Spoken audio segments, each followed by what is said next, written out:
አደባባይ ሚዲያ ለወገንተኝነት ጀርባውን የሰጠ ጊዜያዊ ጥቅምን አምቢኝ ብለው የዘመመን ሊያቀና እውነትና ዕውቀትን አስከትሎ ኢኮኖሚያዊና መንፈሳዊ መረጃዎችን እንካችሁ ይላል። ትኩስ ዜናዎች፣ ዘጋቢ ፊልሞች፣ ጥልቅ ትንታኔዎች በአደባባይ ሚዲያ ይቀርባሉ። ራእያችን ጊዜውን ያማከለና ዘመኑን የዋጀ በእውነት የነጠሩ መረጃዎችን በእውቀት ደግፎ ለሀገራችን ብሎ ለዓለም ሕዝብ ማዳረስ ነው። አድሬሳችን አደባባይ info@gmail.com፣ በዌብሳይታችን www.adebabai.com። ያግኙን፣ ይርዱን። የሁላችንም ስለሆነች ኢትዮጵያ በአደባባይ እንዘግባለን። አደባባይ ሚዲያ የኔ ነው። አደባባይ ሚዲያ የኔም ነው። አደባባይ ሚዲያ የኔ ነው። አደባባይ ሚዲያ የሁላችንም ነው። የኛ ቤተሰብ አደባባይ ሚዲያን ይመለከታል። የእናንተስ? Do your parents watch አደባባይ ሚዲያ? Watch, follow, subscribe and help አደባባይ። አደባባይ ሚዲያ ለወገንተኝነት ጀርባውን የሰጠ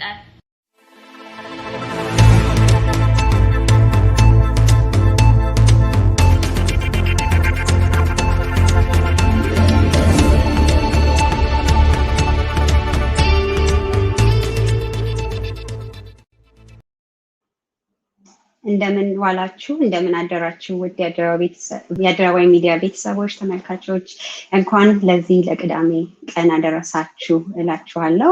የዛሬን ቅዳሜ ፕሮግራም እንግዲህ ያዘጋጅቼ የቀረብኩት እኔ ነኝ ህይወት ታደሰ እባላለሁ። እንግዲህ በልማዴ የእንግሊዘኛም ፕሮግራም ነበር የምመራው። ዛሬ እንግዲህ ፍቃድ ተሰጥቶኝ ወደ አማርኛ ጠረጴዛ ለትንሽ ጊዜ ቢሆን ተመልሻለሁ ማለት ነው። እንግዲህ ዛሬ ይዘንላችሁ የመጣነው ቶፒክ ምርጫ ነው። ስለ ምርጫ እንግዲህ አሁን የሚድ ተርም ኢሌክሽን ብለን የምናወራው በ2022 የሚሆነው ምርጫ አሁን የምረጡኝ ጊዜ ተጀምሯል ማለት ነው። እና እነዚህ ምረጡኝ የሚሉትን ተመራጮች እነማን ናቸው፣ ምንድነው መጠየቅ ያለብን እና ለእነማን ነው መምረጥ ያለብን የሚለውን ነገር የምናወራበት ፕሮግራም እንግዲህ አዘጋጅተናል። ይሄንን ፕሮግራም ለወዳጆቻችሁ ለጓደኞቻችሁ እንዲደርስ ላይክ ኤንድ ሼር እንድታረጉ በትህትና እንጠይቃለን። እንግዲህ የሚሰማችሁንም በዚሁ ሼር እንድታረጉን እንጋብዛችኋለን። ሱፐር ስቲከር በሱፐር ቻት መርዳት አደባባይንን መርዳትን እንዳትዘነጉ ማሳሰብ ፈልጋለሁ። እንግዲህ እስከ ዝግጅታችን ፍጻሜ ድረስ አብራችሁን ሁኑ። መልካም ቆይታ። አደባባይ ሚዲያ ለወገንተኝነት ጀርባውን የሰጠ ጊዜያዊ ጥቅምን አምቢኝ ብለው የዘመመን ሊያቀና እውነትና ዕውቀትን አስከትሎ ኢኮኖሚያዊና መንፈሳዊ መረጃዎችን እንካችሁ ይላል።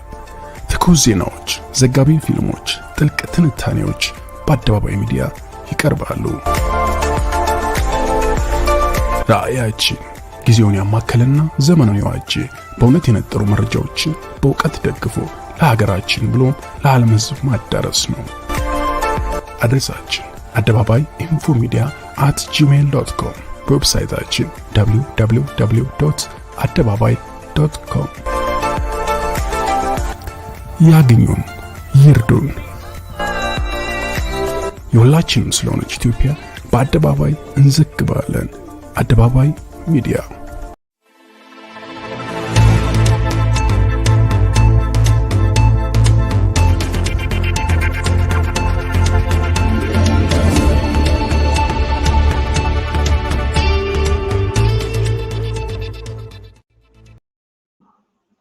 እንኳን ደህና ተመለሳችሁ የአደባባይ ቤተሰቦች። እንግዲህ ላይክ እና ሼር እያደረጋችሁ ይሄንን ፕሮግራም ለሌሎች እንዲደርሱ እንድታደርጉልን እንጠይቃለን። እንደገና ዛሬ ይሄንን ፕሮግራም አብሮኝ የሚያስተናግድልን የጋበዝነውን እንግዳ አቶ ሙሉነህ ዮሐንስ ነው። እንግዲህ እሱንም እንኳን ደህና መጣህ ለማለት እፈልጋለሁ። እንኳን ደህና መጣህ። አመሰግናለሁ ህይወት፣ እግዚአብሔር ይስጥልኝ። አንድ ከተማ ሆነን ቤተኛ በመሆናችን ለመጀመሪያ ጊዜ ደስ ብሎኛል።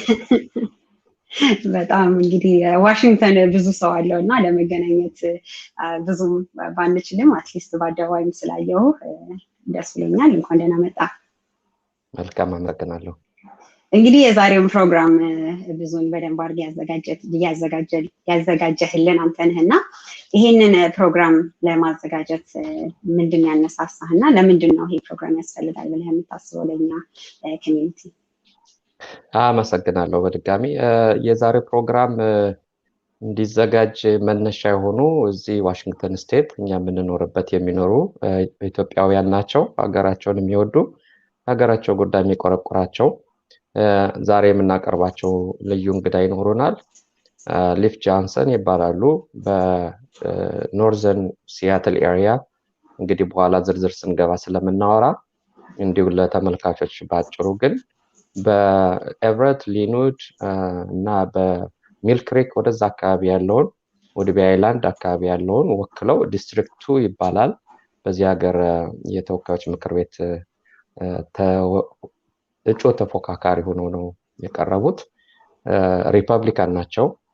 እሳቸውም ከኛ ጋር ለመነጋገር ለመወያየትና በኢትዮጵያ እዚህ ባለነው ኢትዮጵያኖችም ሆነ በአገር ቤታችን ጉዳይ ቀርበው ለመመካከር እኛን ለመስማት ፈቃደኛ ሆነው ስላገኘናቸው ፍላጎትም ስላላቸው እንግዳ አድርገን አቀርበን በዚህ በዋሽንግተን ስቴት በተለይ ደግሞ ዲስትሪክት 2 አካባቢ ያሉ ኢትዮጵያኖች በተለየ ትኩረት እንዲያደርጉባቸው ከዛ ውጭ ያለው ደግሞ በማንኛውም አካባቢ ያለው እዚህ ስቴት ውስጥ ያለው ስቴቱንም ጭምር ወክለው ስለሆነ የሚሄዱት ዋሽንግተን ስቴትን በተለያዩ ካምፔኖች ዙሪያ ላይ ከሳቸው መሳተፍ እንዲችሉ የኢትዮጵያ ወዳጅነታቸውን የሚያረጋግጡ ብዙ ቁም ነገሮች ያላቸው ውይይቶች ስላረግልና ዛሬም በውይይታችን ያቀርባሉ ብለን ስለምናስብ በእነዚህ ጠቅለል ባሉ ጉዳዮች እንድንነጋገር ነው እንግዲህ የክብር እንግዳ አድርገን ያመጣናቸው ህይወት።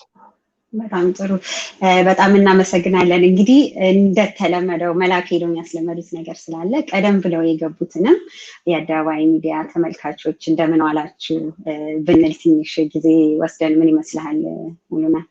መልካም እሺ ከሄኖክ እንጀምር። እንግዲህ እናንተ የሰላም አምባሳደሮች ሰላም ለእናንተ ይሁን እንኳን ደህና መጣችሁ ብሎናል። እንኳን ደህና ጠበቃችሁን እናመሰግናለን። እንግዲህ ስለ ይህንን ፕሮግራም ትካፈል ስለመጣ ፍቅርተ ሰላም እንደምን ዋላችሁ አደባባዮች ብላለች። እንግዲህ ሰላም እንደምን ዋልሽ እንደምን ሰነበትሽ የሁሌም ተመልካቾቻችን ነሽ እናካለንና እናመሰግናለን።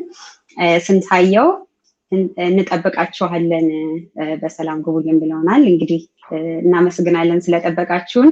እንግዲህ መተናል ጥሩ ውይይት እንደሚሆንም ተስፋ እናደርጋለን። እንግዲህ በዚሁም እናንተም ይህን ፕሮግራም ለሌላው እንዲደርስ ሼር እና ላይክ እንድታደርጉና ሪሊ የኢትዮጵያ አሜሪካን ቮተሮች ድምጻችን የራሳችን ድምጽን እንዴት መጠቀም እንዳለብን የሚለውን ነገር በደንብ እናወራበት ጠቃሚ የሆነ ውይይት ስለሆነ እሱን ለማስታወስ ፈልጋለሁ።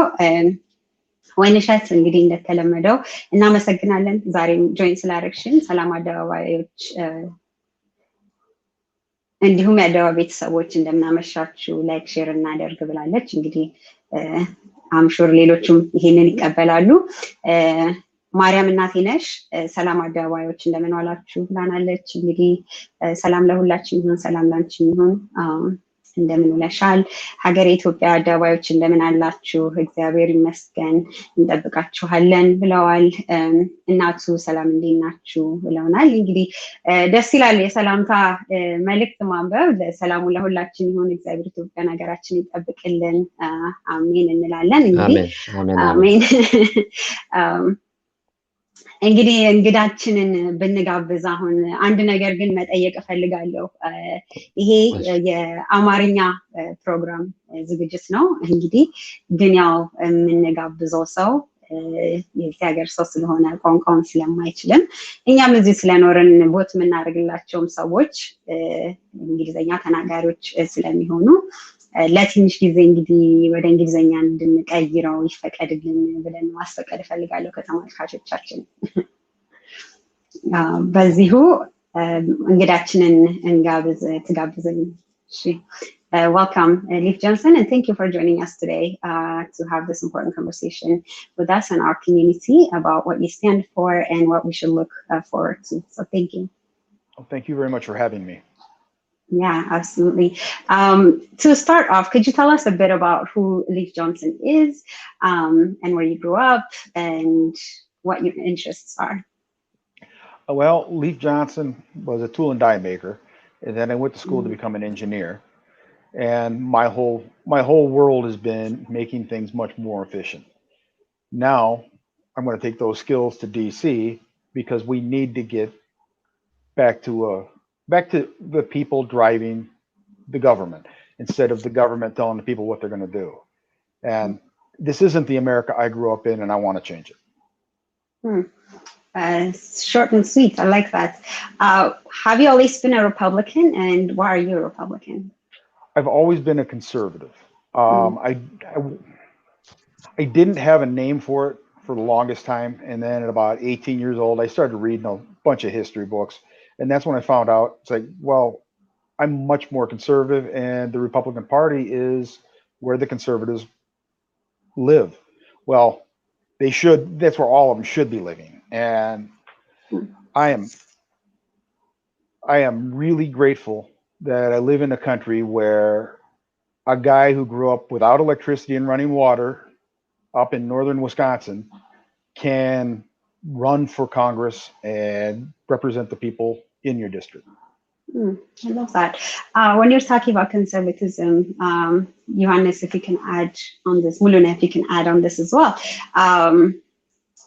Are we conservative? What does that mean when we say conservative? And I guess opposite within the American political spectrum being liberal.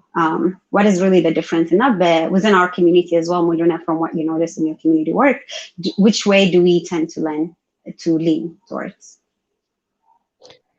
You want me to interject in here? Yes, yeah, okay. I will. Well, first of all, it's an honor and a privilege to have you here as a guest, Mr. Johnson. And of course, we're looking forward to see as we work together for your success, and hopefully you deliver on your promises that you're making to the public at large. And we as Ethiopian Americans here in Seattle area and Washington State have our own concerns about our life here, both in America and in our home country, Ethiopia. And in terms of conservative values, you probably are having connections with Ethiopian Americans here, with the churches, with the religious institutions, with friends, and so on. So when you say conservatism, it is a general framing. If you go to the details and speak about what specific values are we talking about? Well, the specific values are family values, freedom to choose education, the government staying out of my taxes. Right now they take way too much money. Just conservatism is, to me, a core value of leaving me alone, letting me be, and letting everybody else be the same way. And when I say that, I mean, I know what's better for my children than what the school system knows what's better for my children. I know how to spend my money better than the government knows how to spend my money. And they just take it and they redistribute it. This is conservatism. Conservatism is following the founding fathers' doctrines of the Constitution, life, liberty, and the pursuit of happiness. This is what it means to me.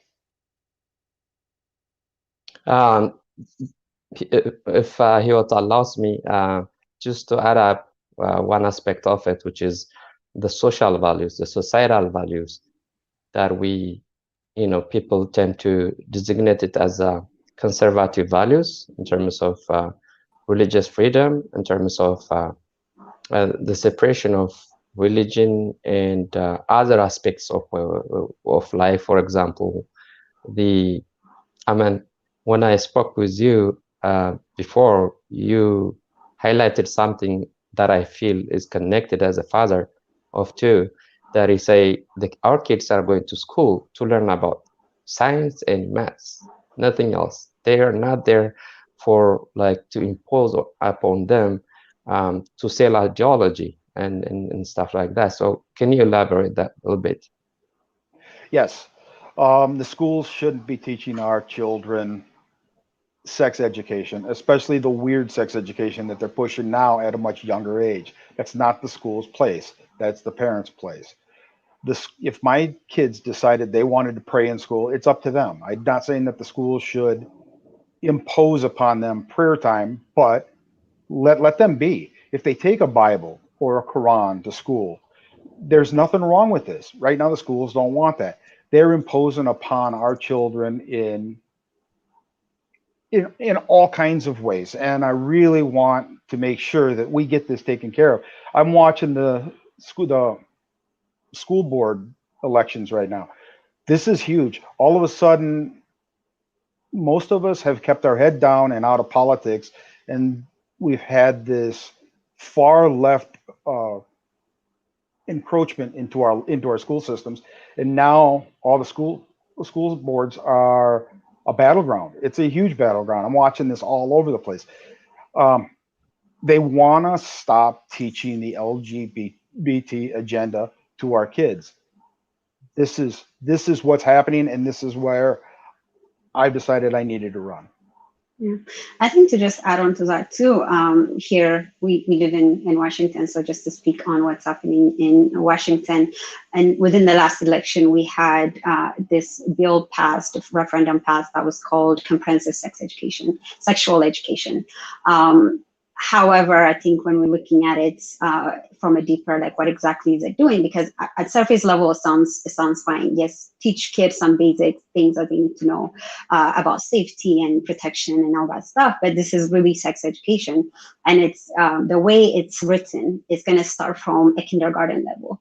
So really, Mr. Johnson, when we're talking about this, what is the government's responsibility in teaching kids about family values?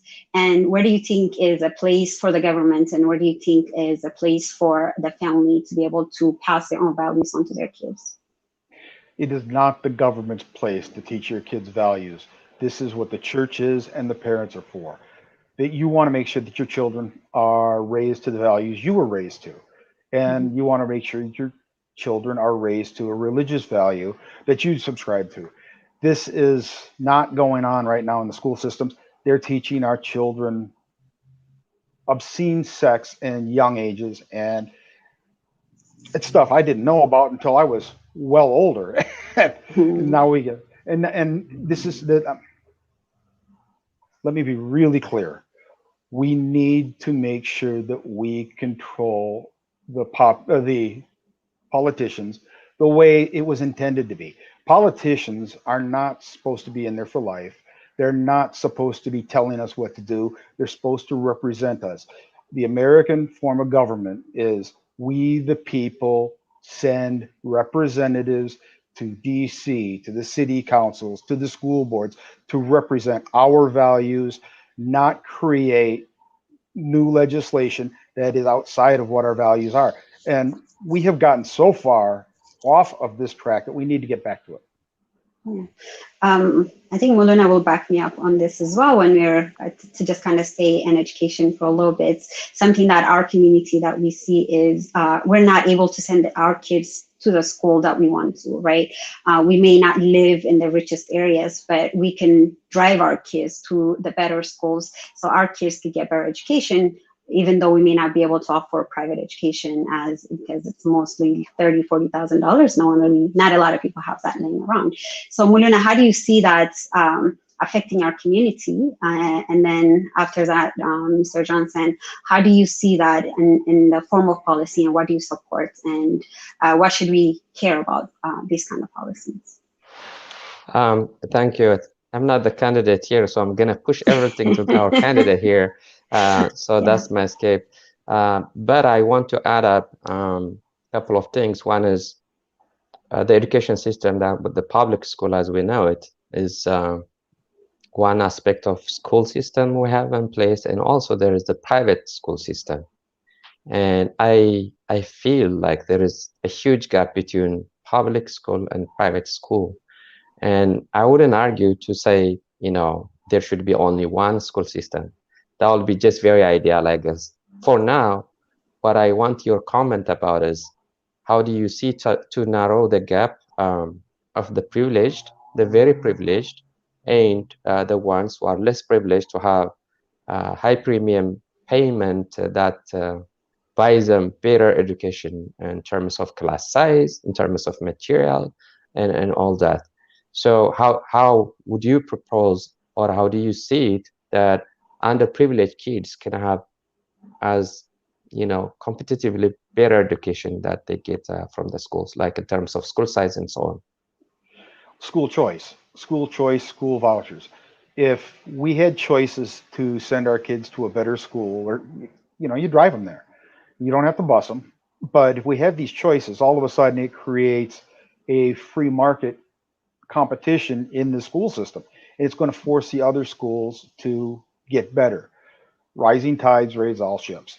And if we do this, what will happen is even the bad teachers are going to either get pushed out or get forced into teaching better in the schools that have less enrollment. So it's a competition thing. Don't you fear that that would hurt schools in lower income communities?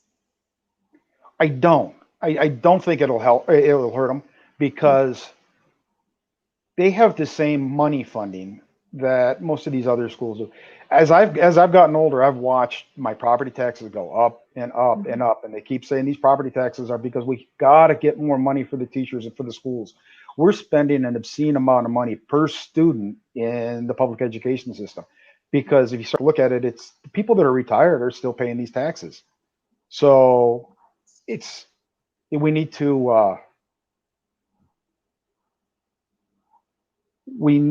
to get competition in, and unfortunately we have a system with the school boards, or I'm sorry, with the teachers, that once they have gotten in for 5 years, you can't get them out. You can't fire them.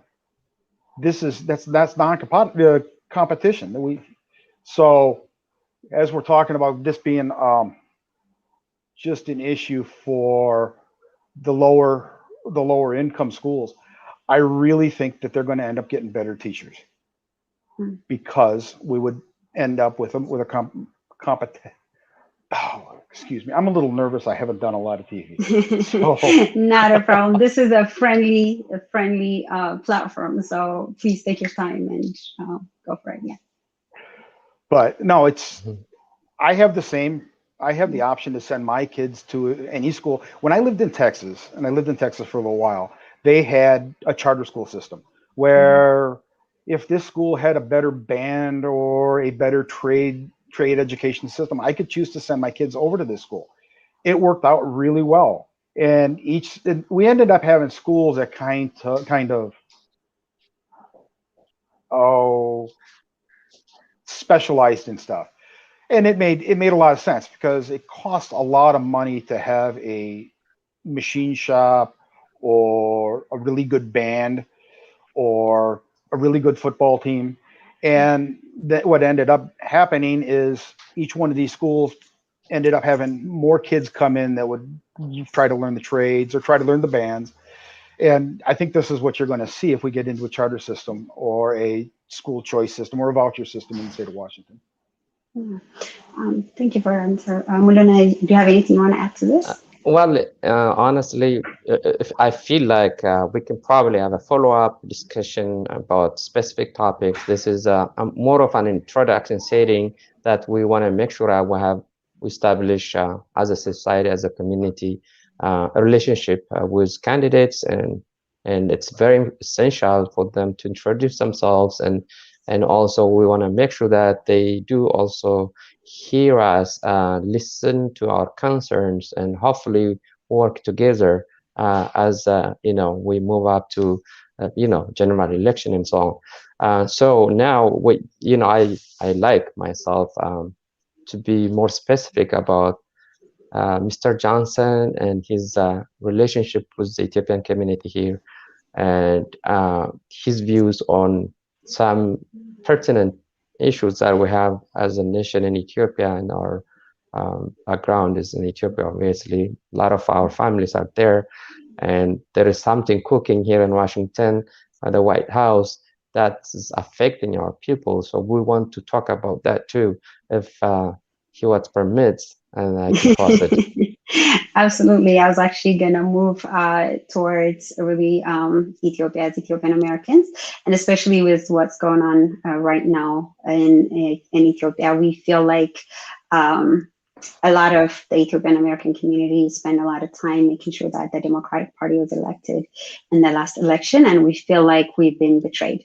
I say we, I didn't vote, so I'm the few Republicans out there in that conversation, but really, we've seen a large number of the Ethiopian American voting bloc organized to make sure that President Biden and his prime minister made it into the office thinking that we will have an ally within the Democratic Party, which now we're seeing that that's not necessarily the case. So we're having to think a little bit about how we vote and how we give our votes and to whom we do so. And one of the big decisions that we have to make, especially in 2022, is the issue of Ethiopia and how much of the American government right now is trying to crouch upon the sovereignty of our land, right? So with that said, Muluna, do you want to start out that conversation as well? Wonderful. Mr. Johnson, we need to be very clear on one thing. A lot of Ethiopians tend to vote Democrat. And that's been a tradition for a while. And if you're asking me, questions why, it will take time. But just to say a simple thing, I think my experience is we did not establish a connection, a bridge between the Republican Party and the Ethiopian community at large. That's a missing link. The Republicans still need to reach out to Ethiopian Americans here and other communities, and we also need to do the same. I think we are doing that now. This is just a beginning, and why we are doing this is Washington failed us for, so many times. The last decade or two that I lived here, we Ethiopian Americans have been crying really loud that our people are being oppressed under a brutal dictatorship that stayed in power for 27 years, same party, same leaders. So we've been demanding justice, accountability, human rights, because the US obviously is one of the biggest financiers of the Ethiopian government, the previous, I should say. And we've been asking if the United States can intervene in a, not sending army, of course, but to have a soft leverage on the regime to say stop dictatorship, stop human rights violations, stop killing innocent citizens. They never listened. They never had any sanction. They never had anything to do with it, except to our pain. The White House administration, including the presidents, would go to Addis, including Obama, and basically endorse the rigged election, the previous one, that is, not the current one. And we felt like, okay, what do we do now? So we felt betrayed, like what you had said. And now there is a big discussion amongst Ethiopian Americans here in the States saying okay, we need to look on both ways. And because whoever listens to us, whoever is willing to work with us, we will work. We want to vote from now on. You can call us swing voters from now on, I feel. And we want to vote based on policies. We want to vote based on practices and accountability. And this is the beginning of that. And I'm sure you're not the first or the last. This is the beginning of Ethiopians having this conversation all over the nation. Then probably whoever controls the White House will listen to us. Now, saying so, maybe we can go to the specific. I'm just saying the setting. Yep. If he allows me again, I'll just pose one question and then we move on. Like what I said earlier, the previous government, the Ethiopian government, that's the only name I can give them, the Ethiopian government, but they never represent Ethiopia in a way. They've been like dictators for 27, since 1991. Same party was ruling the country with iron fist. And if you go to the United States State Department human rights part of it, you'd get reports for each and every single year, dozens and dozens of crimes committed by the Ethiopian government. But the white administration never took any measure. So now, after the Ethiopian people revolted, staged coordinated popular struggle against the dictatorial regime, they were removed from power 3 years ago.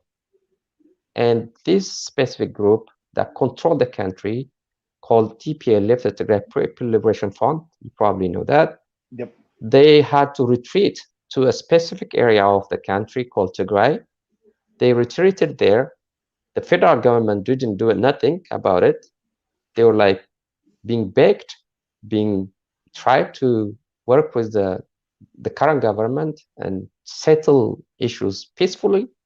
They never said yes. They never agreed with any of those demands, including, elections in America happen like once in a while, like just you have one election, right? But this specific group went back to Tigray. They conducted their own regional election instead of, which is against the law of that land. And the federal government would like say, hold on, why you do that? Like, we need to agree on that. We do elections together. This is the federal government's job and responsibility. And they wouldn't agree with that. And as things move on, finally what happened was there is a huge military base in Tigray, in the capital city, in the vicinity called Mekelle.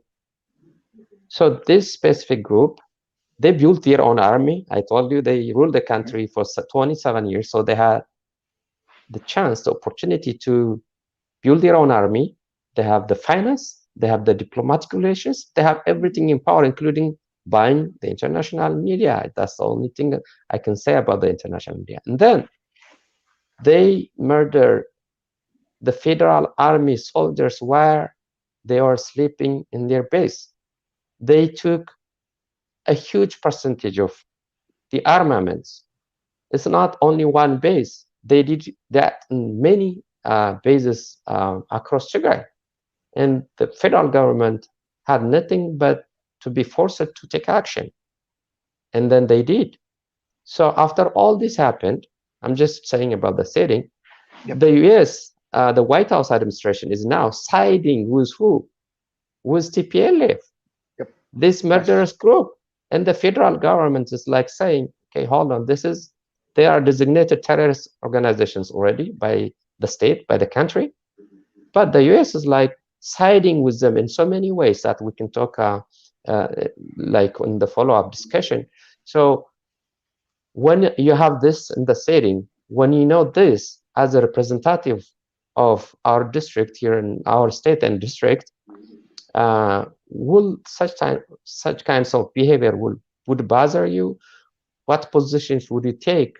And of course, we have follow-up questions. That's like the beginning, the very crucial, the important thing amongst Ethiopian and Ethiopian Americans in terms of our relationship with America. Sorry, I made it a little bit long, but I just have to make the setting clear. Thank you. Thank you. Well, the Ethiopian people have voted, and they have now gotten a new government, and it's not for the United States to get in the middle and take a side on the older government.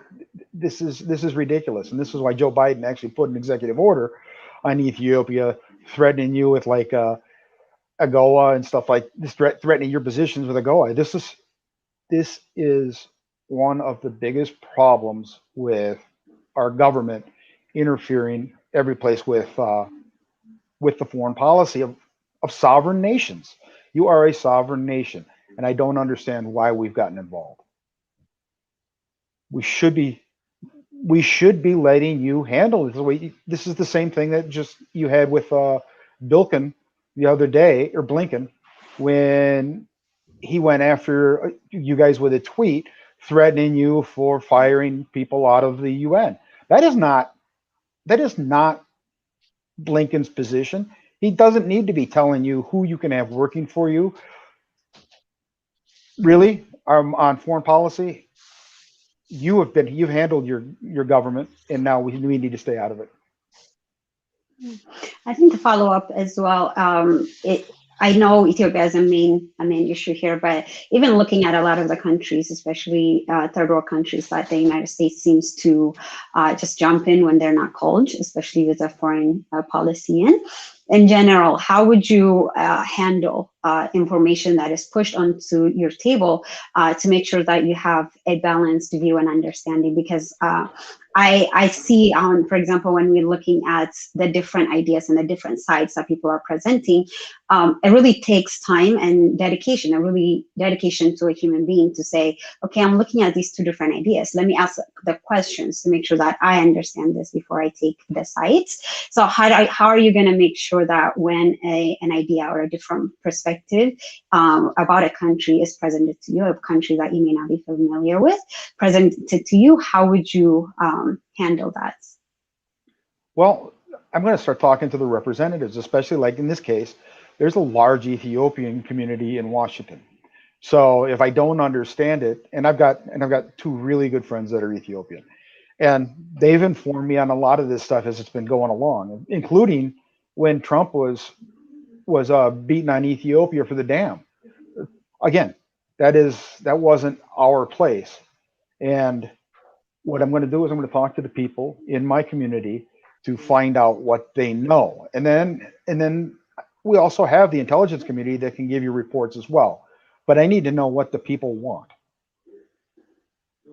I'm glad you raised up the dam issue that Trump out of the blue said, like, the Egyptians might bomb or go ahead and bomb the dam. This is not like a neighborhood dam. It is a national dam that the country takes a lot of pride, and it is one of the longest or the largest dams in Africa.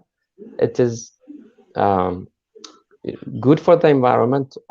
I say that because it is hydroelectric dam. It's not a nuclear missile or anything that we're building. This is a dam that we're building on the Nile waters. The Nile obviously originates from Ethiopia, and we give like 86% of the water goes from the Ethiopian highlands. And we never had any dam, such dam on the Nile.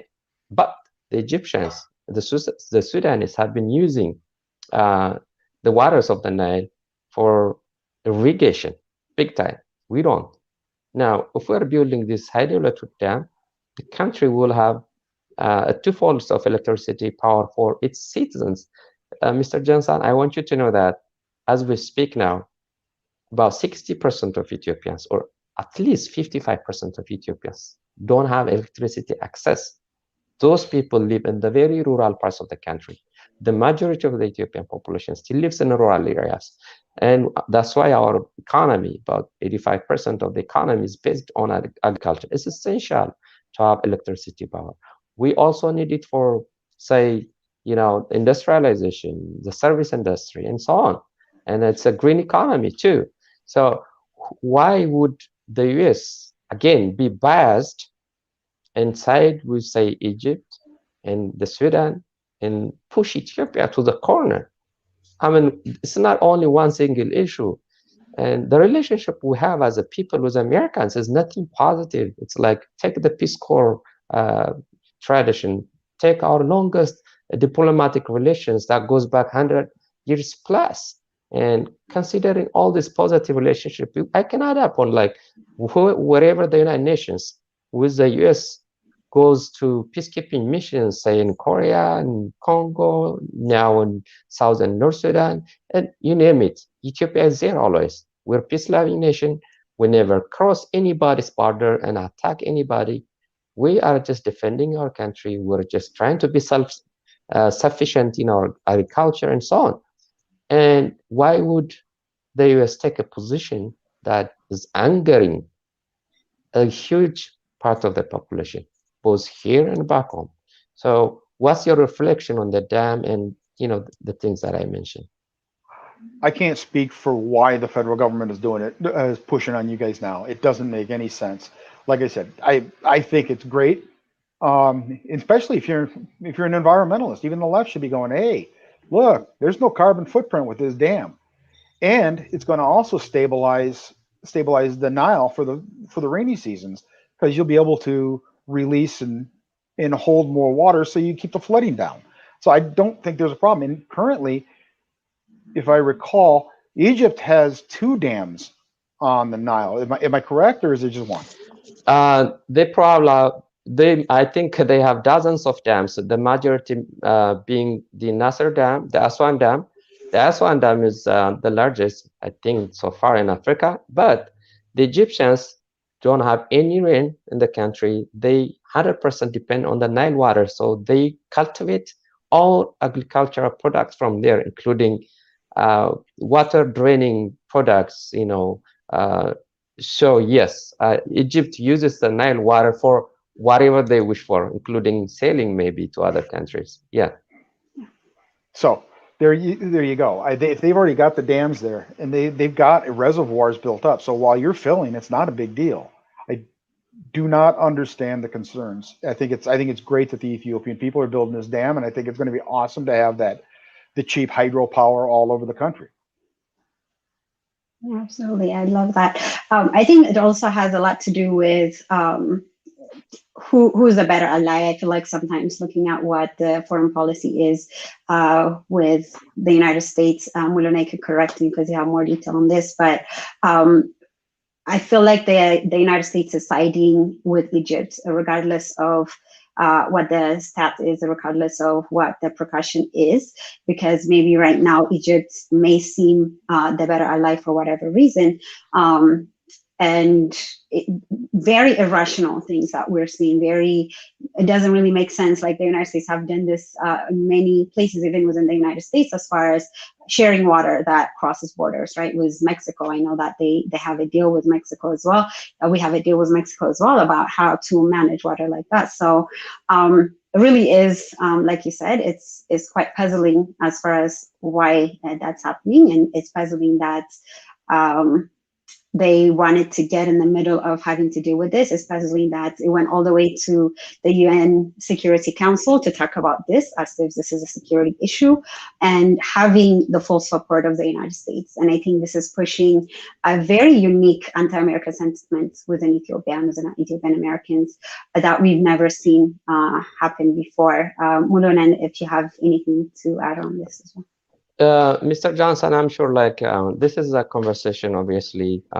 We want to make sure also share our concern as a community to you. And this is a takeaway assignment for you. And most of these things are happening because the previous government established very strong ties, both economic and other ties, with previous American administrations.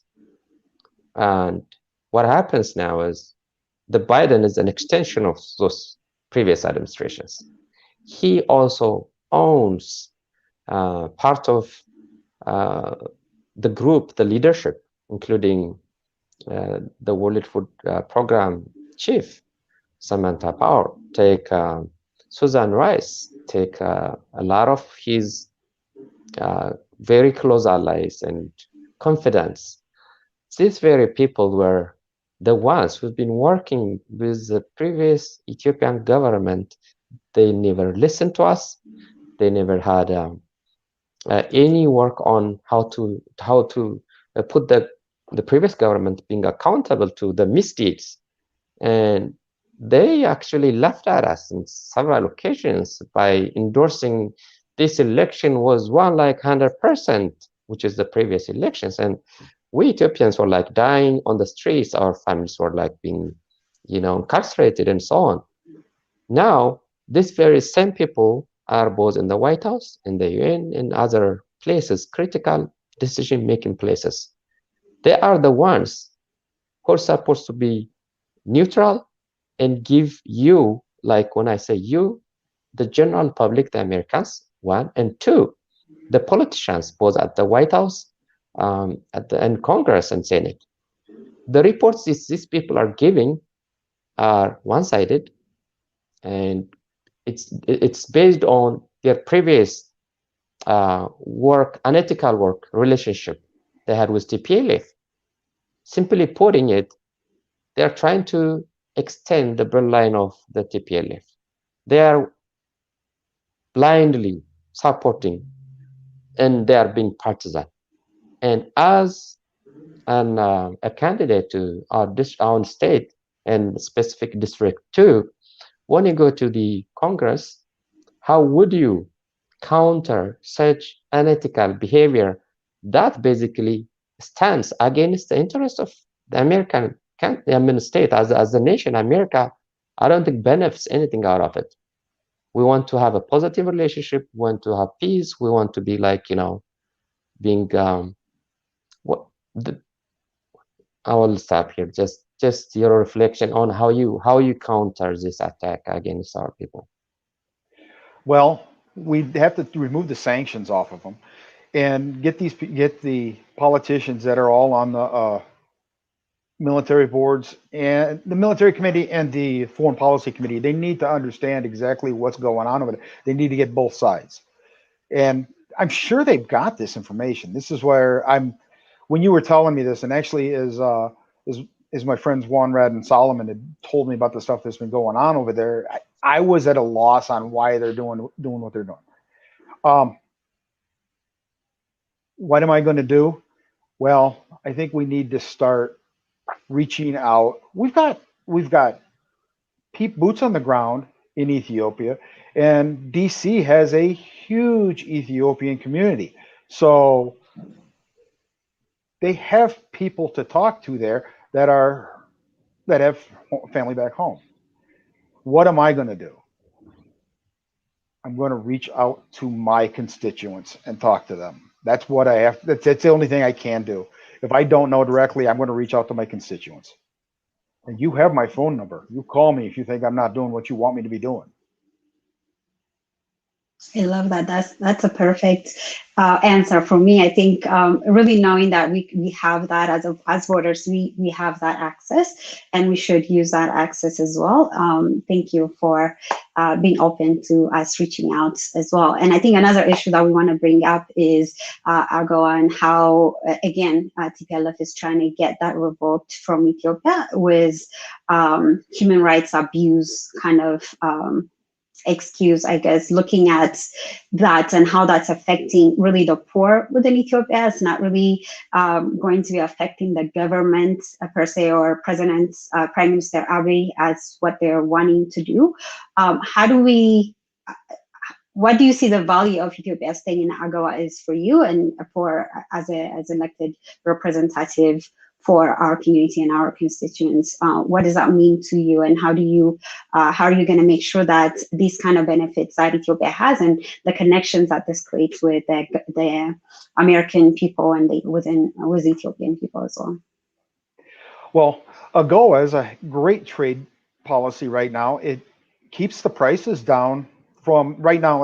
I went to an Ethiopian restaurant yesterday, and if I went there after they move Ethiopia from AGOA, what's going to happen is it's going to double the prices on this stuff, because most of this stuff is coming straight out of Ethiopia. We need to make sure we leave Ethiopia in AGOA, because it's going to keep jobs in Ethiopia, and it's going to keep Ethiopians in the United States with much more reasonable goods too. We've got to stop meddling in sovereign nations' affairs. We need to make sure that you have politicians in there that are going to stop this. How come nobody is talking to Rick Larson about this? Because Rick Larson currently is supposed to represent District 2. Yeah.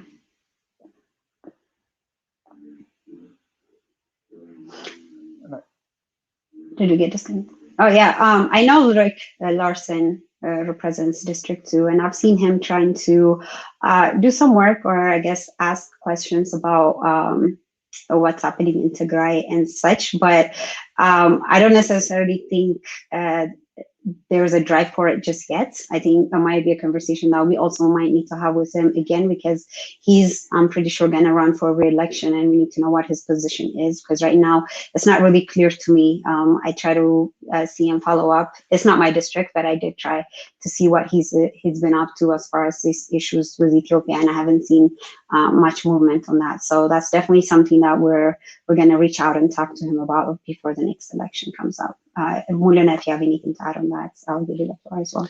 Yeah, to just add up a couple of points about AGOA.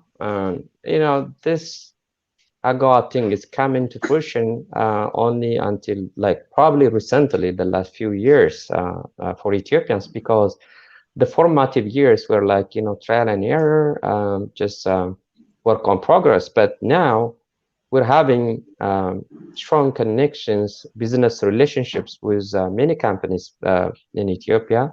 They bring their products here, and most of those products are popular here, and not only by Ethiopian Americans, but the general Americans.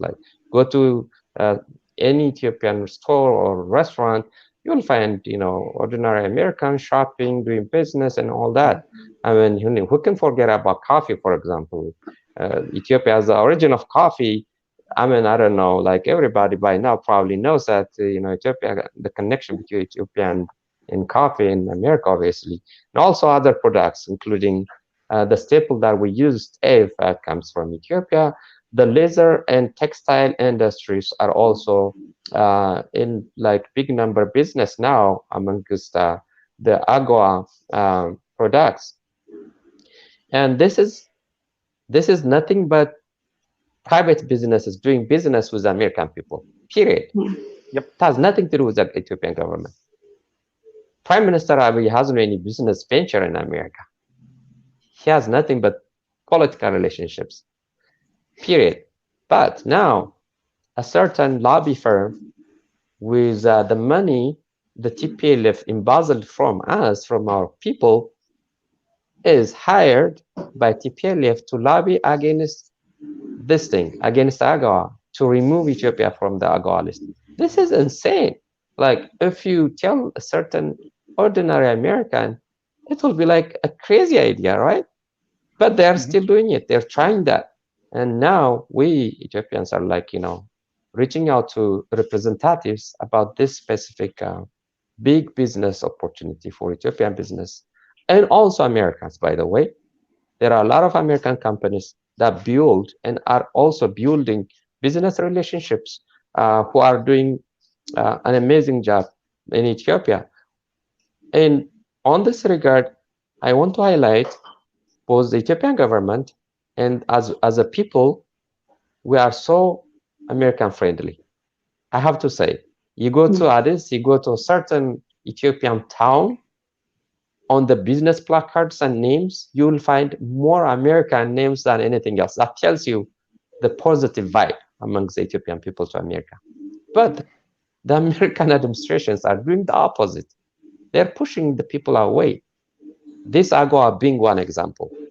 So as a representative of a specific district 2 in Washington State, we want you and the candidate and other politicians really to work with us, when I say us, Ethiopian and Ethiopian Americans, to be on the side of the truth, to be on the right of the right. I mean, the positive relationship that we want to build.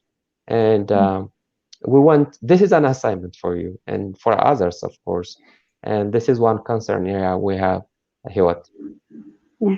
Thank you.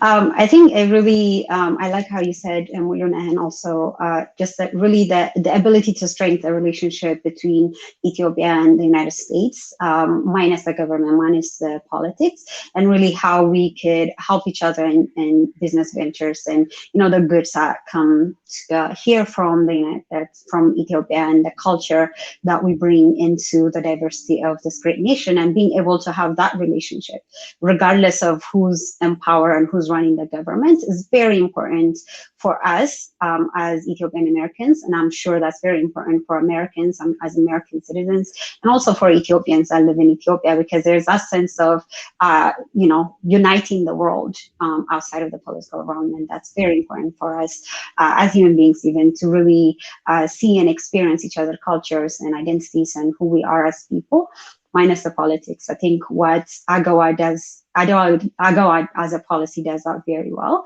and taking that away and making it a political thing is very dangerous for our relationship as our relationship as people.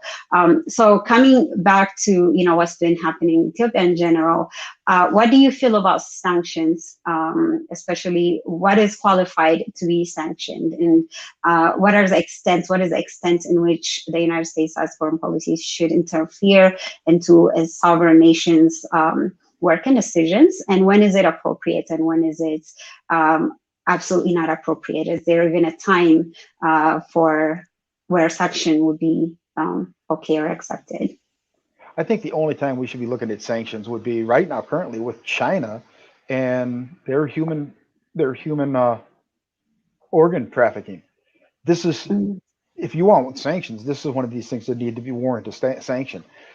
When you have a sovereign country that has voted in a new government, and all of a sudden the United States takes a side, which is what they're doing right now with the TLA. We do not belong there. And now that they're threatening you guys with they're threatening Ethiopia with sanctions, we need to stop them.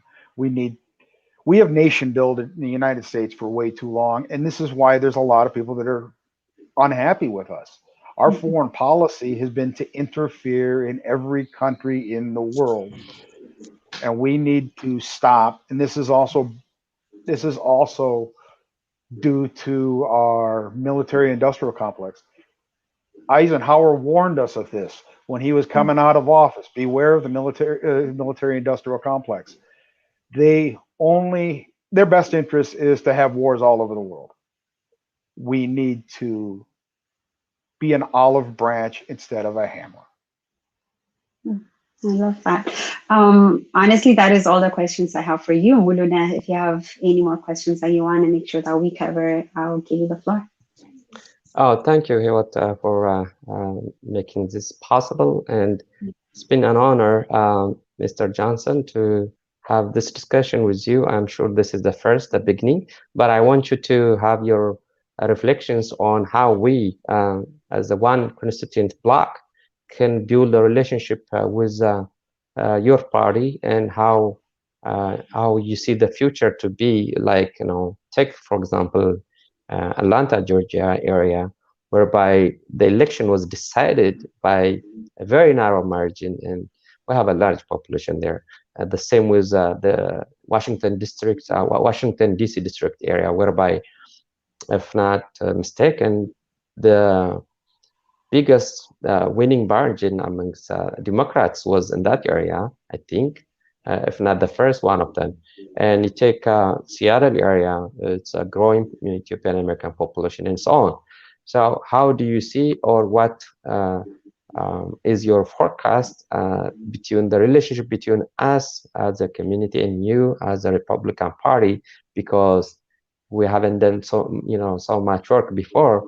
And do you see, and what can you promise also, of course, what can you promise to narrow this gap? Well, the fault is both sides. The Republicans have done a very, very bad job of reaching out to other communities. They keep expecting conservative people to come to them, and this has got to stop. But right now, with the Republican value system, we're very much aligned with what the Ethiopian people believe. And my friends, it was funny. So we were sitting around and we were talking before the election, and my one friend says, and you know Wandrad, he says, I'm voting for Biden. I says, I like you anyways, but we're going to fix this. And because as people, we had very much the same conservative values, and those conservative values are our family, making sure our family's taken care of, the work ethic. The Ethiopian work ethic is great. And we need to make sure that your work isn't taxed to death. And because this is what's been going on. We've been allowing us to be taxed, take all the money and redistribute it to other people. I think I've gotten way off the question. No. Well, right on top. You nailed it. Of course, as small business owners, many Ethiopians have this on your side, on their radar, because obviously small scale and businesses need the help, which is keeping their money to do more business instead of taking that away in the name of tax and so on. So of course, yeah, that's one area that we can work together. Yep, absolutely. So here on my side, it's been a privilege, Mr. Johnson. You probably have concluding remarks that you want to say. You're welcome. But on my side, it's been an honor and privilege to have you here with us. And I feel like this is just a beginning. And we want to see as we move on to both midterm and general elections that we will be focusing on specific policies. We want to be specific about how you implement that. So we will follow up. We're not going to just stop by during election day. We will follow up, and hopefully your doors are open to us all the time. Absolutely. My doors. I'm sorry. No, just to add on to that as well, if you could tell us the neighborhood in within District 2. I know a lot of Ethiopians live in your district, but the concept of district is very new for us as well, as far as really understanding which neighborhoods are within that district. So if you could tell us a little bit about which neighborhoods your district, which neighborhoods belong in your district, and any last comments that you have along with that as well. We appreciate it. So District 2 starts from Linwood, then it works all the way up the I-5 corridor through Everett, Marysville, Mount Vernon, Burlington, all the way up to Bellingham. And it shoots over a little bit into Sedro-Woolley, and it covers Island County, which is, I live on Whidbey Island. And then it also covers the San Juans. And they're redistricting, and I've seen 4 different redistricting maps, and they're going to change one of them, the Republican one. I hate the worst because they're going to take some of Linwood out, actually, and split Whidbey Island down the middle, which means all of a sudden I wouldn't be representing the district I live in, and yeah, and that was a surprise. And that was a Republican one. I'm like, no, this one can't happen. Yeah. But and so on my closing comments, I look forward to working with the Ethiopian community. I look forward to representing the people. I am not going to be a politician. I've actually signed the term limits pledge. So if you put me into DC, I'm only going in for 3 years. Or I mean 3 terms, I'm sorry, 6 years.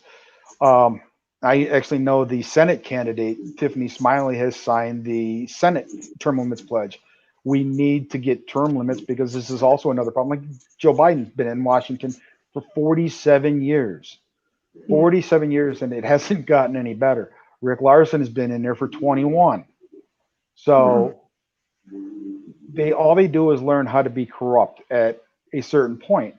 If we can stop our politicians from going and learning how to play the game and becoming cronies for the lobbyists and becoming representatives for the people, again, I think the United States will become a much better place, including Washington and District 2.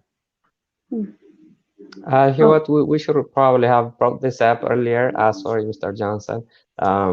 How do you want your residents to help you with your campaign? Of course, voting is one major thing, but what are specific areas of help you need in terms of campaign? And 2, what is the best way to reach out to your campaign office or base? So donations would be great, and volunteers, because pretty quick, as soon as November is up, we're going to start putting up signs. We're going to have meet and greets, because I do much better in person than I do public speaking. And I'd like to get out and actually meet as many of the people in District 2 that I aim to represent as possible, because I need to know what everybody wants. So to go to my website, it would be leafjohnsonforcongress.com. My Facebook is Leaf Johnson for Congress, and you can reach out to me through Facebook. You can email me directly at leaf4congress.com, and that's an email I actually handle. or you can also click the volunteer tab on my website. Sounds good. Thank you so much for being here with us and just talk to us about what you stand for and the things that we are looking for within our candidates. Thank you again for being here and taking the time your Saturday to spend it with us. Thank you very much. Thank you. Thank you. Yeah, and, thank you, Mr. Johnson. Anyway, yeah, I appreciate your attendance here. Of course. And Muluna, before we leave, I want to have a quick chat. በአማርኛ ትንሽ ልቀይረው ብያስብ ነበረ ለመጨረስ ያህል ብዙ ኮሜንቶች እያየሁ ነበረ እና ቅድም ካልከው ቶፒክ ብንነሳ ስዊንግ ቮት ነን ከዚህ በኋላ መሆን አለብን ያልከውን ትንሽ ኤላቦሬት ብታደርግልን because አሁን yes there's that ንዴት አለ ዲሞክራቲክ ፓርቲ ላይ ወደ ሪፐብሊካን መሄዳችን could definitely be a mandate አይደል voting block ነን ያንን ማሳየት የምንችልበት ሚንስ ነው ግን moving forward swing vote ያልከው ነገር ትንሽ ኤክስፕሌን ብታደርግልን እና እንዴት እንደዛ መሆን እንደምንችል የሚለው መልካም ይወት I think ተሸውደናል ኢትዮጵያኖች እስከዛሬ ብዙ ጊዜ ዝም ብለን አንድ ፓርቲ ላይ በአብዛኛው ማለት ነው ለሪፐብሊካን የሚመርጡ አንዳንድ ጓደኞች አሉኝ ማቃቸው ሰዎች አሉ እሱ እንዳለ ሆኖ ግን as a community በቃ just ልማድ አድርገናል ለዲሞክራቶች መምረጥ ማለት ነው መምረጥ ብቻ አይደለም ገንዘባችንን እናሳቅፋቸዋለን በቤተክርስቲያኖቻችን በቢዝነስ ቦታዎቻችን በመስጊዶቻችን በሁሉም ቦታ ይዘናቸው የምንሄደው ከሞላ ጎደል ነው እነሱ ወደኛ የመቅረብ ቴንደንሲ ነበራቸው ግን አሁን ጊዜ እንደሚያሳየን የአሜሪካና የኢትዮጵያን ግንኙነትን ወደ ኋላ ሄደን ብንመረምረው ሪፐብሊካኖች ትልልቅ ሀገሮች ከነሱ ጋር ፍጥጫ ውስጥ ያሉት ላይ ነው ትኩረታቸው ፎሬን ፖሊሲ ላይ እንደኛ አይነት እንሽ ሀገሮች in terms of influence ላይ ማለት ነው የፖለቲካ ኢንፍሉዌንስ ላይ ትኩረት ብዙ አያረጉ እና they don't bother us much ሪፐብሊካኖች ግን ማይክሮ ማኔጅ ማድረግ ይፈልጋሉ ገብተው አገራችን እንዴት ራን ማድረግ እንዳለብን ምናምን ሁሉ ገብተው መፈትፈት ይፈልጋሉ እዚህ ላይ እንግዲህ ትልቅ ልዩነት አለ በሪፐብሊካኑና በዲሞክራቱ እኔ እንግዲህ ባለኝ ኤክስፒሪየንስ በተማሪነት የፖለቲካል ሳይንስ ተማሪነት ማለት ነው ዲሞክራት በሚል አስተካክልኝ ሪፐብሊካኖች ብለህ ስላልክ ልክ ነው እና ዲሞክራቶች ጋር ያለን ሪሌሽንሺፕ በምርጫ ከሰሞን እንግዲህ ለነሱ ማናረገው የለም ስልክ በመደወል እንትናቸውን በመለጣጠፍ ወረቀቶቻቸውን የመሳሰለውን አሁን ግን ያ ነገር ቆመ እንድና የሚያስገድድ ሁኔታ መጥቷል በተደጋጋሚ ዲሞክራት ተመራጮች በርግጥ ያው ደብዳቤ ጽፉልናል ኢትዮጵያ ያለው ሰብአዊ መብት ይከበር ምናምን ይላሉ ከዛ ያለፈ ግን ምንም እንደ መንግስትም ሆነው ኢንክሉዲንግ በኦባማ ጊዜ ኢትዮጵያ ጭቆና ስር ላለው ህዝባችን የፖሊሲ ተጽዕኖ በማድረግ ያመጡልን ምንም ነገር የለም አሁንም ቀጥሏል ስለዚህ ስዊንግ ቮተር ወደሚለው ወደ ተጠቅሽኝ ስንመጣ ኩባኖች ብትወስጂ ብዙ ማይኖሪቲ ኮሚኒቲዎችን እዚህ ሀገር ብትወስጂ ኢሹ ብዙ ጊዜ ያያሉ ለምሳሌ ፍሎሪዳ ሁሉ ጊዜ የሚያሸንፈው ማይታወቀው ለምንድነው ላስት ሚኒት ነው የሚታወቀው ሰው ከራሱ ጥቅም ከማህበረሰቡ ጥቅም አንፃር የሚበጀ የትኛው ነው ብሎ እስከመጨረሻው ሰዓት ሳይታወቅ ስለሚበርጥም ጭምር ነው ወደኛ ሀገር ስትመጪ እንደዚህ አሁን የድሮ ልማድ ቀርቶ ወደዚህ ከሄድን አሁን ሪፐብሊካን ማቅረብ ከጀመርን ቀደም የጠቀስኳቸው በእንግሊዝኛ ዲስከሽን ላይ አትላንታን ብትወስጂ እዚህ ሲያትል ኤሪያ ብትወስጂ በተለይ ሪፐብሊካንና ዲሞክራቶች ደግሞ የድምጽ ቅርርብ ያለባቸው እንደ ኮሎራዶ ብትሄጂ እምን ነቫዳን ብትወስጂ ግሮዊንግ ፖፑሌሽን አለ የኛ ያደገ ያለ ማህበረሰብ ያለበት አካባቢ ስዊንግ ቮተር መሆን ይችላል ምንድነው ስዊንግ ኦብቪየስሊ ወደ አንዱ እንዲያጋድል የማድረግ ሚና መጫወት ማለት ነው እንግዲህ የማሸነፊያ ፐርሰንቴጁ በጠበበ ቁጥር ወደ የትኛው ንምረጥ ሚለው እንደ ኮሚኒቲ አንዱን አሸናፊ አንዱ ደግሞ እንዳይሸነፍ የማድረግ አቅም እየገነባን ነው ማለት ነው ይሄንን እንዲያውቁት ማድረግ አለብን ይሄንን የሚያውቁበት አንዱ ነገር ያው አደባባይ እንደዚህ አውጥቶ በመናገር ሁሉንም አቅርቦ በማናገርና የኛን የህዝባችንን እዚህ ያለውን ማህበረሰብ ሆነ ኢትዮጵያ ያለውን ሀገራችን ሁኔታ በበጎ የሚያዩትን እንደምን መርጥላቸው ግልጽ የሆነ ንግግር በማድረግ ነው ይሄ የፖለቲካ ጥቅም ነው በአሜሪካ ምርጫ ጉዳይ ላይ የበለጠ የሚጠቅምሽን የምትገዥበት ነውና እኛም ደግሞ ይሄንን አቅማችንን ካሳየን ምንከበረው ያኔ ነው ሰልፍ ብንወጣ ብናለቅስ ምናምን ብንል ያንን ለ10 ዓመታት አርገነዋል honestly አልሰራም በሚገባው መጠን አልሰራም በጣም የደከመ ውጤት ነው ያለው ይሄ ውጤት ያለው የሚሆን ገንዘባችንን ድምጻችንን ከኛ ጋር ለሚሰሩ አካላቶች ስናረግ ነው ኢቭን ፓርቲ ውስጥ ራሱ ሪፐብሊካንም ሆነ ዲሞክራት በፓርቲ ብቻ ሳይሆን በግለሰብ ደረጃ ራሱ ሪፐብሊካን ውስጥ የሚጠቅሙ ግለሰቦች ለኢትዮጵያ ወዳጅ የሆኑ ለኛ ማህበረሰብ ቅርበት ያላቸው ካገኘን እዛን መምረጥ በተቃራኒው ደግሞ ዲሞክራቶች ውስጥ እንደዚህ አይነት ሰዎች ካሉ እንግዲህ ማሳቹሴት ሪፕሬዘንተን ሴኔተር በጣም ለብዙ አመት የኢትዮጵያ ወዳጅ ሆኖ የኢትዮጵያኖች ወዳጅ ሆኖ ቆይቷል አይደለም በተከፋን ጊዜ አብሮን ሲቆመን የነበረ ነው ሰሞኑን የሚያወጣው መግለጫ አይተሻል ለሱ አይነት ሰዎች ጋር ሪሌሽን ቢልድ ማድረግ እዚህ ሲያትል አካባቢ ከተማው አካባቢ ለምሳሌ ለኛ በጣም ወዳጅ ሆኖ መጥቀስ ፈልጋለሁ ወዳጅ ሆኖ ኢትዮጵያኖች ሲከፉ ስንከፋ ስናለቅስ ምን ስንል ከጎናችን የማይለየ ሪፕሬዘንታቲቭ ነበር ኪንካውኒ ማለት ነው ይሄንን ሰው በሚገባው ደረጃ ቀርበን ወዳጅ አርገን መቀጠል ሲገባን አንድ ገና በትውልድ ኢትዮጵያዊ የሆነ ሰው ነው የመጣው ብለን ተሸውደናል ያ ሰው ግን ምንድነው ያደረገው ኢትዮጵያኖችን ማደለም ይወከለው እኔ በግሌ ነው ራሴን ወክዬ ነው የምናገረው ይሄ ልጅ ኪንካውኒ እንደገባ ምንድነው ያደረገው ሄ ቢትሬይድ አስ የኢትዮጵያኖችን ህመም አይደለም ወክሎ አደባባይ ወጣው ወይም ዲስከሽን ያደረገው ወይም ስብሰባ የጠራው የትግራይን ኮሚኒቲ ሰብስቦ ነው የዚናከር ፖለቲከኞች ይዞ ድምጽ የሆነው ለስፔሲፊክ እሱ እንግዲህ መጣውበት ለሚለው ማህበረሰብ ለትግራይ ማህበረሰብ አረጋ ማለት ነው የትግራይ ማህበረሰብ የኛ ነው ግን እንደኛ እንደ ሁሉም ኢትዮጵያውያን እኩል ነው እንጂ መሰማት ያለበት እየተቆነጠረ እየተለየ አይደለምና ስዊንግ ቮተር የሚለውን ተጠቀልለው በተለይ ድምጽ ምንሰጥባቸው አካባቢ እንዳንሞኝ ለምሳሌ እዚህ ሀገር አገን እኛ እዚህ ሀገር ስልሽ ስቴት ዋሽንግተን ስቴት የሪፐብሊካን ነው ምንም የዲሞክራት ነው ምንም ዋጋ የለው ምንም ብናረግ ብለን ልናስብ እንችላለን የዛሬው ሰው የመጣበት ዲስትሪክት 2 ግን በ2 ወይም በ3% ነው እንትኑ የዊኒንግ ማርጅ ነው ያለው የሊፍ ጆንሰን አሁን ከንዴት ሊፍ ጆንሰን ያለበት አካባቢ ወደ ሪፐብሊካንና ዲሞክራት የመሆኑ ጣ በ3 እና በ2% ነው የሚወሰነው ስለዚህ እኛ ሮል አለን ማለት ነው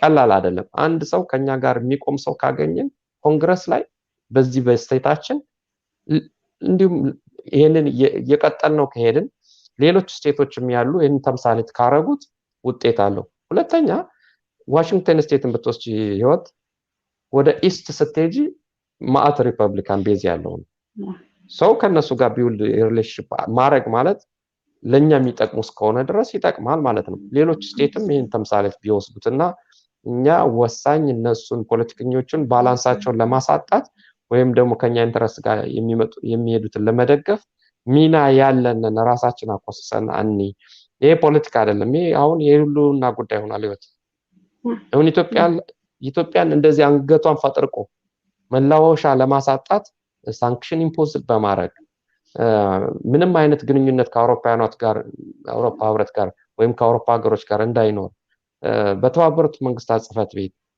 ፍድዋ እንደታይ ያረጋ ያለ መንግስት ነው የአሜሪካ መንግስት በዚህ ሰዓት I'm sorry like almost በጥላትነት ደረጃ ነው እንግዲህ እየመጡ ያሉት ይሄንን ነገር ደግሞ የአርበኝነት ነገር የሚጠይቅ ነው በዚህ ሰዓት ኢትዮጵያኖች በውጭ ያለ ነው ድሮ ድምጽ ስለሌለን እግዚአብሔር ይስጣቸው የእንግሊዛውያን ቤተሰቦች አንድ ፋሚሊ የነርቻን ፓንክረስ ፋሚሊ ድምጽ ሆኖን ስንት ተጠቅሞናል አሁን ግን እዚህ ያለንኛ እዚህ ያለን ኢትዮጵያኖች በመምረጥ ፖለቲከኞችን ከኛ ጎን እንዲሆኑ በማረግ ለሀገራችን የሚጠቅም ስራ መስራት ይችላል አስራዘምኩብሽ አይደል አይ that's absolutely right I think በጣም የሚያስፈልገው conversation አሁን እኔ I love the Republican Party I for the most part the president's maybe massive soning እና ግን to be honest when it comes down to it I loyalty የለኝም ለሪፐብሊካን ፓርቲ እና እየተማርኩበት ያለው ኮንሰፕት ነው አሁን አንድ በጣም ወደው የፖለቲካ ድራማ አለ the west wing የሚልና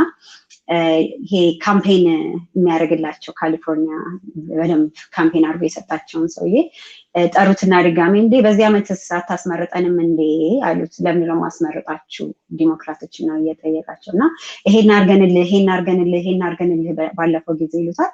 ኦኬ that's what you did for me last time, what do I get next time የሚል ነገር አለና really የፖለቲካል ሎያሊቲ እንደ ኮሚኒቲ ሆነን ስናስበው ለዲሞክራትም መስጠት የለብንም ለሪፐብሊካኖችም መስጠት የለብንም። ባለው እንዳልከው ባለን ቫልዩ በዛ ጊዜ ማተር በሚያደርግልን ኢሹዎችን አንስተን ያንን ኢሹ ሰፖርት የሚያደርግልንና ምናምነው ሰው ነው መምረጥ ያለብን የሚለው ጋር እኔ ደርሻለሁና ቴንክ ዩ ፎር ያንን እንትን ስላል ቅድም አይነው የቴክኒካል ግሩፕ ቴክ የሚሰሩልን እያሳዩን ነበር። የአገዋ ፔቲሽንን ያልፈረማችሁ ሰዎች ካላችሁ ፕሊዝ ጎ ሄድ ኤንድ እሱን ፈርሙ። በጣም 30 ደቂቃ አይፈጅም። ስማችሁንና አድራሻችሁን ብቻ ነው የምትከቱትና የዚፕ ኮዳችሁን ተጠቅሙ። 3 ደቂቃ ነው 30 ደቂቃ? አዎ 30 ሰከንድ 30 ሰከንድ 30 ደቂቃ ብለሽ እንዲሁ ወገቡ እንዳይመጣው ነው። አመሰግናለሁ ስላስተካከልኩኝ። 30 ደቂቃ ነው የሚፈጀውና ዚፕ ኮዳችንን እንዳስገባን 30 ሰከንድ ወይኔ ጉዴ 30 ሰከንድ 30 ሰከንድ አድርገን የአይን ርግብግቢት ብቻ ነው የሚበቃው። የአይን ርግብግቢት there you go I think እሱ ይሻላል። እንደዛ አድርገን thank you ስላስተካከልከን እሱን እንሙላ።